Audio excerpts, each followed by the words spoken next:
Hello students, welcome back to my YouTube channel DS group of education. তোমাদের সবাইকে আরেকবার আমার ইউটিউব চ্যানেলে স্বাগত জানাই। আশা করি তোমরা বিপাকের প্রথম ভিডিওটা দেখে নিয়েছো অলরেডি। আমরা পরবর্তী ভিডিওতে কিন্তু আরো কিছু নতুন বিষয় নিয়ে আলোচনা করব। আজকে একদিনে 3টে ভিডিও করার একটাই কারণ, যে বিষয়টা সম্পর্কে তোমাদের গ্যাপ না তৈরি হয়ে যায়। কারণ যখন আমরা বিপাক পড়ছি, কার্বোহাইড্রেট, প্রোটিন এবং ফ্যাটের বিপাক, তার সাথে কিছু গুরুত্বপূর্ণ ঘটনা যদি অনেকদিন রেখে রেখে পড়ি, তাহলে কিন্তু বিষয়টাতে একটা মনোটনি ভাব এসে যাবে বা একটা একঘেয়েমি চলে আসবে, যেটা আমাদের বুঝতে বাধা সৃষ্টি করবে। সেই কারণে আজকে একদিনের মধ্যে 3টে ভিডিও কিন্তু আপলোড করা হচ্ছে। আমরা গ্লাইকোলাইসিস দেখলাম, আমরা টিসিএ সাইকেল দেখলাম এবং দুটো ছোট ছোট ঘটনা দেখলাম যেটা হয়ে থাকে, এবং পরবর্তীতে এগুলো আরেকটু ডিটেলসে আমরা নেক্সট ভিডিওতে আলোচনা করব, দ্যাট ইজ গ্লাইকোজেনোলাইসিস, আর একটা হচ্ছে গ্লাইকোজেনেসিস। কিন্তু এদের মাঝখানে যখন আমরা দেখছিলাম যে গ্লুকোজ থেকে পাইরুভেট তৈরি হচ্ছিল, পাইরুভেট থেকে ল্যাকটেট ফর্মেশন হচ্ছিল, এই যে ল্যাকটেট ফর্মেশন, এখানে একটা গুরুত্বপূর্ণ চক্রাকার প্রক্রিয়া চলতে থাকে, দ্যাট ইজ কল্ড কোরি চক্র। এই কোরিচক্র নিয়েই আজকে আমরা আমাদের আলোচনা শুরু করব। কোরিচক্র কি? ল্যাকটিক অ্যাসিড চক্র নামেও কিন্তু পরিচিত।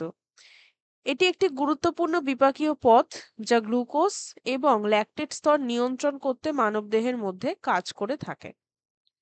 উচ্চ তীব্রতা অনুশীলন, যারা খুব হাই পারফরমেন্স অ্যাক্টিভিটি করে থাকে, যখন শরীরে দ্রুত শক্তির প্রয়োজন হয়, তখন একটি গ্লুকোজ হোমিওস্ট্যাটিস বজায় রাখতে, হোমিওস্ট্যাটিস কি কোনো ঘটনাক্রম, গুরুত্বপূর্ণ ভূমিকা পালন করে থাকে। কোরিচক্র পেশি এবং লিভারের কোষগুলোর মধ্যে ল্যাকটেট এবং গ্লুকোজের আন্তঃরূপান্তর, তার মানে গ্লুকোজ থেকে ল্যাকটেট, ল্যাকটেট থেকে গ্লুকোজ, ফর এক্সাম্পল, আন্তঃরূপান্তরে কিন্তু জড়িত হয়ে থাকে। তাহলে এই ল্যাকটেট কিভাবে তৈরি হয়ে থাকে? বলছে অ্যানারোবিক পরিস্থিতি। অ্যানারোবিক কি? অ্যানারোবিক হচ্ছে অক্সিজেন যখন নেই। তীব্র ব্যায়ামের সময় যখন কেউ প্রচুর ফিজিক্যাল এক্সারসাইজ করছে, গ্লাইকোলাইসিস থেকে উৎপন্ন পাইরুভেট ল্যাকটেট ডিহাইড্রোজিনেজের কর্মের মাধ্যমে ল্যাকটেটে রূপান্তরিত হয়ে থাকে। এই রূপান্তরিত অক্সিজেনের অভাবে গ্লাইকোলাইসিস চালিয়ে যাওয়ার জন্য প্রয়োজনীয়, কারণ যখন আমরা প্রচুর এক্সারসাইজ করে থাকি তখন আমাদের শরীরে অক্সিজেনের ঘাটতি হয়। তখনকার কথা বলছে, তখনও তো শক্তি দরকার, না হলে আমরা এত, সাপোজ কেউ কার্ডিও করছে, কেউ হয়তো পুশ আপস করছে, কেউ হয়তো জাম্পিং জ্যাক করছে, এই যে different type of physical activity, এগুলো করতে গেলে প্রচুর এনার্জির দরকার হয়, তাই না? কেউ হয়তো দৌড়চ্ছে, তো তখন শক্তি কোথা থেকে আসবে? তখন কিন্তু এই পর্যায়ের মাধ্যমে এসে থাকবে। এবার আগের দিনকে যেটা আমরা দেখছিলাম যে পাইরুভেট থেকে এলডিএইচ এর প্রভাবে, এলডিএইচ এর পুরো কথা হচ্ছে ল্যাকটেট ডিহাইড্রোজিনেস। এই ল্যাকটেট ডিহাইড্রোজিনেস হলো পাইরুভেটকে ল্যাকটেটে বিপরীতমুখী রূপান্তরের জন্য দায়ী একটি এনজাইম। এটি পাইরুভেটকে ল্যাকটেটে হ্রাস করতে এনডিএইচ ব্যবহার করে এবং গ্লাইকোলাইটির পথে এনএডি প্লাস পুনর্ব্যবহারের অনুমতি দিয়ে থাকে। এই যে ল্যাকটেটের উৎপাদন এবং এনএডি প্লাসের পুনরুৎপাদন অ্যানারোবিক অবস্থার অধীনে গ্লাইকোলাইসিস বজায় রাখার একটা উপায়। ল্যাকটেট নিজেই, গ্লাইকোলাইসিস কি সেম গ্লুকোজ থেকে পাইরুভেট, মানে এই প্রক্রিয়াটা তো চালিয়ে যেতে হবে, কিন্তু অক্সিজেনের অভাবে যখন ঘাটতি হয়ে যায় তখন এই ল্যাকটেট উৎপাদনের মাধ্যমে ওটা হয়ে থাকে। বিভিন্ন টিস্যুতে শক্তির উৎস হিসাবে ব্যবহার করা যেতে পারে এবং এর উৎপাদন বিভিন্ন বিপাকীয় চাহিদার জন্য শরীরের অভিযোজিত প্রতিক্রিয়ার একটি গুরুত্বপূর্ণ অংশ হয়ে থাকে। ল্যাকটেটের পরিবহন এবং পরিচক্র। ল্যাকটেট রক্ত প্রবাহের মাধ্যমে পেশি, টিস্যু থেকে লিভারে কিন্তু স্থানান্তরকরণ হয়ে থাকে। ল্যাকটেট ট্রান্সপোর্টারগুলোর মধ্যে লিভার কোষ বা হেপাটোসাইট দ্বারা কিন্তু এটা গ্রহণ হয়ে থাকে। ট্রান্সপোর্টার কি? এক জায়গা থেকে জিনিস যখন আর এক জায়গায় নিয়ে যায়। কোরিচক্রের মূল পদক্ষেপ কি কি হয়ে থাকে? প্রথম যেটা হয়ে থাকে সেটা হচ্ছে লিভার দ্বারা ল্যাকটেটের গ্রহণ। ল্যাকটেট ট্রান্সপোর্টারদের মাধ্যমে লিভারের যে হেপাটোসাইট, মানে লিভারের যে কোষ রয়েছে, সেখানে প্রবেশ করে। গ্লুকোজ ল্যাকটেট রূপান্তর। লিভারে ল্যাকটেট গ্লুকোজেনেসিসের মাধ্যমে যে গ্লুকোজে রূপান্তরিত হয়ে থাকে। রক্ত প্রবাহে গ্লুকোজ নিঃসরণ। নতুন সংশ্লেষিত গ্লুকোজ শক্তির জন্য অন্যান্য টিস্যু দ্বারা ব্যবহার করার জন্য রক্ত প্রবাহে ছেড়ে দেওয়া হয়। তার মানে কোরিচক্রের কিন্তু অনেকগুলো বিষয় আমরা দেখতে পেলাম। ৩টে বিষয়, একটা হেপাটোসাইট বা লিভার সেল যখন ওকে গ্রহণ করে, দ্বিতীয়ত যখন গ্লুকোজ ল্যাকটেটে রূপান্তর হয়, এবং তৃতীয়ত যখন রক্ত প্রবাহে গ্লুকোজের নিঃসরণ ঘটে। এই হচ্ছে কোরি সাইকেল, যেটা একটা সাইক্লিক্যাল প্রসেসে কিন্তু চলতে থাকে। তাহলে কোরি চক্রে লিভারের ভূমিকা কি থাকে? লিভারের কার ভূমিকা থাকবে অ্যাকচুয়ালি? লিভারের যে কোষ বা হেপাটোসাইট রয়েছে তার ভূমিকা থাকবে। লিভার কোরি চক্রের কেন্দ্র হিসাবে কাজ করে থাকে এবং তীব্র অনুশীলনের সময় পেশি দ্বারা উৎপন্ন ল্যাকটেট পুনর্ব্যবহারে গুরুত্বপূর্ণ ভূমিকা পালন করে থাকে। ল্যাকটেটকে গ্লুকোজে রূপান্তরিত করে, শরীরে গ্লুকোজ স্টোরগুলো পুনরায় পূরণ হয়, কারণ থেম মানে কমে যায় বা থেমে যায়। কেন? তখন তীব্র ব্যায়ামের জন্য অবস্থার সৃষ্টি হয়, তখন এই ল্যাকটেট ওই জায়গাগুলোকে ভর্তি করে দেয়। দীর্ঘায়িত ক্রিয়াকলাপের জন্য অবিচ্ছিন্ন কিন্তু শক্তি সরবরাহ করে থাকে এই ল্যাকটেট। কোরিচক্রের নিয়ন্ত্রণ কি ভাবে হতে পারে? প্রথমত, যে উৎসেচকটা ব্যবহার হচ্ছে কোরিচক্রতে তার নিয়ন্ত্রণের মাধ্যমে। দ্বিতীয়ত, হরমোন নিঃসরণ, ইনসুলিন এবং গ্লুকাগনের মতন যে দুটো হরমোন রয়েছে তাদের নিঃসরণের মাধ্যমেও নিয়ন্ত্রণ হতে পারে। তাহলে কোরিচক্রের ক্রিয়াকলাপকে প্রভাবিত করতে পারে এমন কারণ কোনগুলো? ব্যায়ামের তীব্রতা, যদি প্রচুর স্পিডি ব্যায়াম হয়ে থাকে তখন কিন্তু কোরিচক্র দ্বারা ল্যাকটেট উৎপাদন এবং ব্যবহার বৃদ্ধি পায়। গ্লুকোজের প্রাপ্যতা, গ্লুকোজের প্রাপ্যতা কোরিচক্রের হারকে কিন্তু প্রভাবিত করে, কারণ এটি লিভারে ল্যাকটেটকে গ্লুকোজে রূপান্তর করে সরাসরি প্রভাবিত করে থাকে। এবার বিভিন্ন পরিস্থিতিতে কোরিচক্রের যে অভিযোজিত প্রক্রিয়া সেগুলো আমরা আগেও আলোচনা করেছি, সাথে একটু দেখে নেব। যে বলছে, যখন আমরা উচ্চ তীব্রতায় ব্যায়াম করি তখন আমাদের যে পেশিগুলো থাকে সেগুলো দ্রুত শক্তি উৎপাদনের জন্য অ্যানারোবিক, তার মানে অক্সিজেনের অনুপস্থিতিতে গ্লাইকোলাইসিসের ওপর নির্ভর করে। কখন? যখন তীব্র ব্যায়াম করছি। এই প্রক্রিয়া গ্লুকোজকে পাইরুভেটে ভেঙে দেয়, কিন্তু সীমিত অক্সিজেনের কারণে পাইরুভেট অ্যারোবিক বিপাকের জন্য মাইটোকন্ড্রিয়ায় প্রবেশ করতেই পারে না। তখন ল্যাকটিক অ্যাসিডে রূপান্তরিত হয়ে যায় কার প্রভাবে? এলডিএইচ এর প্রভাবে। ল্যাকটিক অ্যাসিড জমা হওয়ার ফলে পেশি ক্লান্তি এবং ব্যথাও কিন্তু হতে পারে। যখন প্রচুর আমরা হাঁটাহাঁটি করি, খুব পরিমাণে হাঁটাহাঁটি করাও তো একটা এক্সারসাইজ, এবং একটা টাইমে কি হয়, আমাদের যে পায়ের কাফ মাসল গুলো থাকে তার কিন্তু প্রচন্ড ব্যথা আমরা দেখতে পাই।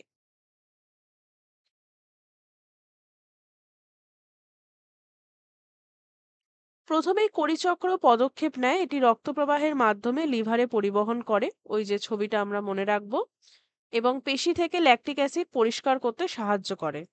এটি আবার গ্লুকোজে রূপান্তরিত হয়। যে নতুন করে গ্লুকোজটা তৈরি হচ্ছে শক্তির জন্য পেশিতে ফেরত পাঠানো যেতে পারে, ধৈর্য বজায় রাখে এবং অতিরিক্ত ল্যাকটিক অ্যাসিড কিন্তু জমা হওয়া থেকে আটকায়।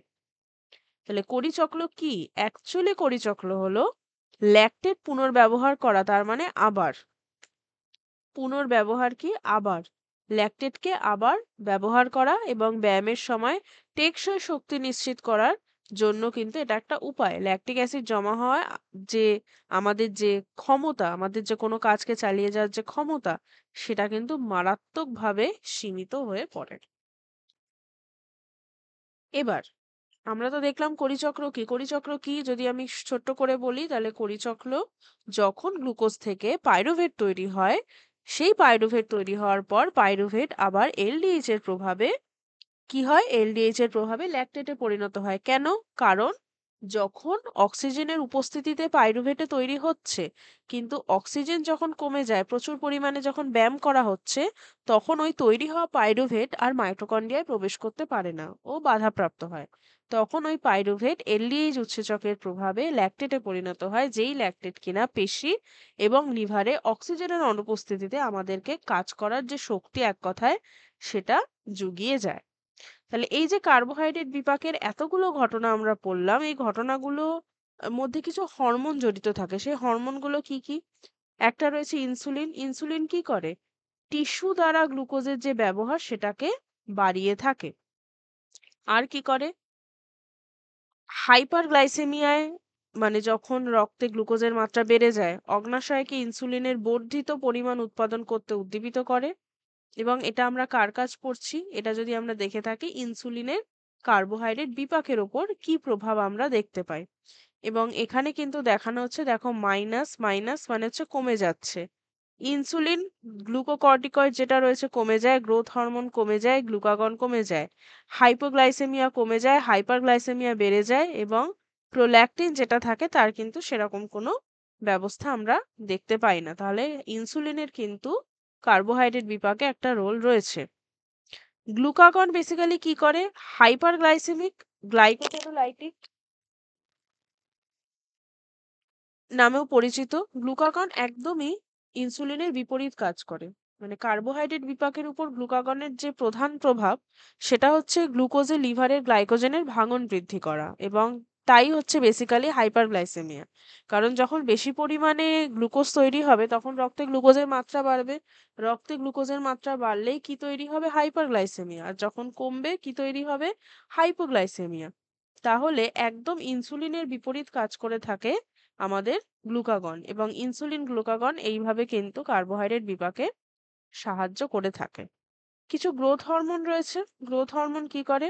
গ্রোথ হরমোন হেক্সোকাইনেজ বলে যেটা প্রথম একদম গ্লুকোজ থেকে গ্লুকোজ 6 ফসফেট পরিণত হওয়ার সময় যে সাহায্য করছে সেই প্রক্রিয়াটা বাধা দান করে তার মানে শুরুতে, এবং গ্লুকোজের ফসফোরাইলেশন হাইপারগ্লাইসেমিয়া সৃষ্টি করে বিষণ্ণ হয়। হাইপারগ্লাইসেমিয়া বিটা কোষ থেকে ইনসুলিন নিঃসরণ ঘটায় এবং বৃদ্ধি হরমোন দীর্ঘস্থায়ী প্রভাব অবশেষে বিটা কোষকে নিঃশেষ করে দিতে পারে। এবং এটা অনেক সময় প্রমাণিত যে আলফা কোষগুলো যেখান থেকে গ্লুকাগন খরিত হয় সেগুলোকেও কিন্তু সেইভাবে প্রভাবিত করতে পারে না। অ্যাড্রিনাল গ্লুকোকর্টিকয়েড এরা কি করে? এরা রক্তে শর্করার মাত্রা বাড়িয়ে দেয়, গ্লুকোজের মাত্রা বাড়িয়ে দেয় এবং এই হরমোনগুলো নিওগ্লুকোজেনেসিস বৃদ্ধি করে হাইপারগ্লাইসেমিকের যে প্রভাব সেই প্রভাবকে কিন্তু তৈরি করে। এপিনেফ্রিন, এপিনেফ্রিন তিনভাবে কাজ করে থাকে। এটাও একটা হরমোন। কি কি ভাবে? লিভারের কার্বোহাইড্রেট স্টোরগুলোকে একটা জায়গায় করে, পেশি গ্লাইকোজেন থেকে গ্লুকোজকে পরোক্ষভাবে গঠন করে, আর এসিটিএইচ যেটা রয়েছে অ্যাডিনোকর্টিকো হরমোন সেটা বেসিক্যালি পরোক্ষভাবে গ্লুকোকর্টিকয়েডের অত্যাধিক গঠনের মাধ্যমে কিন্তু হয়ে থাকে। এবার কার্বোহাইড্রেট বিপাক আমরা দেখলাম, হরমোনের প্রভাব আমরা দেখলাম। এবার কিছু ক্ষেত্র, সেই ক্ষেত্র কি? প্রথম হচ্ছে হাইপার বা প্রথমে যদি আমরা দেখি হাইপোগ্লাইসেমিয়া, রক্তে শর্করার পরিমাণ যখন কমে যাচ্ছে, কমে গেলে অনেক অবস্থা আমরা দেখতে পাই। আমরা সিমটম গুলো মাথায় রাখবো কারণ এরকম অবস্থা আমরা অনেক ক্ষেত্রে দেখতে পাই। আবারও বলছি, নিউট্রিশন শুধুমাত্র পড়ার জন্য পড়বো না, আমরা মানুষকে সাহায্য করার জন্য পড়বো। তাহলে কি কি সিমটম বা লক্ষণ দেখতে পাই? প্রচুর খিদে পায়, একটা টায়ার্ডনেস লাগে, মাথা ঘোরাতে থাকে, প্রচন্ড ঘাম হয়, স্কিনে সেই উজ্জ্বলতা কমে যায়, মাথা ধরা এবং ঝিমঝিম ভাব ইত্যাদি হয়ে থাকে। এবং তার সাথে সাথে অনেক সময় গ্লুকাগন ইনজেকশন নিতে হয়। এছাড়া 15-15 একটা রুল আছে। কি রুল? ব্লাড গ্লুকোজ টেস্ট করা, সাথে চকলেট, তারপর কোল্ড ড্রিঙ্কস ইত্যাদি রাখা এবং 15 মিনিট অন্তর দেখা যে আমার কি কন্ডিশন রয়েছে। এটা হচ্ছে যাদের সিভিয়ার কেসেস। এবার নেক্সট যদি আমরা দেখি, নেক্সট হচ্ছে হাইপারগ্লাইসেমিয়া বা রক্তে শর্করার মাত্রা বৃদ্ধি করা। এই শর্করার মাত্রা বৃদ্ধি কিভাবে হয়ে থাকে? শর্করার মাত্রা যদি আমরা বৃদ্ধি দেখি তাহলে শর্করার মাত্রা বৃদ্ধিতে বেসিক্যালি কিছু সিমটমও আমরা দেখতে পাই। যেরকম আমাদের যে স্কিন সেটা ড্রাই হয়ে যায়, প্রচন্ড পরিমাণে জল তেষ্টা পায়, খিদে পায়, ওরকম মানে ঘুম ঘুম পায়। এছাড়া কোনো আঘাত হলে সেটা সারতে চায় না এবং আমাদের কিরকম একটা কি বলবো ডাবল ভিশন টাইপের হয় এবং আমাদের ইউরিনেশনটাও কিন্তু বেড়ে যায়। অতিরিক্ত কার্বোহাইড্রেট গ্রহণ যদি হয়ে থাকে তখন এই অবস্থা হয়। এছাড়া কুশিং সিনড্রোম যদি কারোর থাকে, তার সাথে সাথে যদি স্নায়ুর কোনো রকম ক্ষতি হয়, কিডনি রোগ হয় বা কার্ডিওভাস্কুলার সমস্যা হয় তাহলেও এই অবস্থা দেখতে পাওয়া যায়। গ্লাইকোসুরিয়া, গ্লাইকোসুরিয়া তার মানে গ্লাইকোসুরিয়া, গ্লাইকো কথাটা আসছে বেসিক্যালি গ্লুকোজ, আর সুরিয়া, সুরিয়াটা হচ্ছে ইউরিন। ইউরিন কেন? কারণ যখন প্রস্রাবে আমরা গ্লুকোজকে দেখতে পাই তখন সেটাকে আমরা বলি গ্লাইকোসুরিয়া। এটা অনেক কন্ডিশনের জন্য হয়ে থাকে। যখন রক্তে গ্লুকোজের মাত্রা কিডনির সীমা অতিক্রম করে, কিডনির কর্মহীনতা বা গ্লুকোজের যে পুনর্বিশোষণ হয়ে থাকে সেটা যদি কমে যায়, গর্ভাবস্থা সম্পর্কিত বিভিন্ন শারীরবৃত্তীয় পরিবর্তনের সময়, এছাড়া যখন গ্লুকোজের উপস্থিতি প্রায়ই দুর্বল গ্লুকোজ নিয়ন্ত্রণ করে এবং ডায়াবেটিস যখন হয়ে থাকে তখন কিন্তু আমরা এই অবস্থাটা দেখে থাকি। তাহলে এই ক্লাসের জন্য এইটুকু। আবার পরের ক্লাসে আমরা আমাদের বিপাকের যে বাকি অংশটুকু অর্থাৎ প্রোটিন এবং ফ্যাটের বিপাক সেটা কিন্তু আলোচনা করে আজকে আমাদের পুরো মেটাবলিজমটা কমপ্লিট হয়ে যাবে। যারা আগের ভিডিওটা দেখোনি অবশ্যই দেখে নেবে এবং চ্যানেলকে যদি সাবস্ক্রাইব না করে থাকো সাবস্ক্রাইব করবে, ভিডিওকে লাইক করবে, শেয়ার করবে এবং অবশ্যই তোমাদের ভ্যালুয়েবল কমেন্ট দিতে কিন্তু ভুলবে না। Thank you for watching.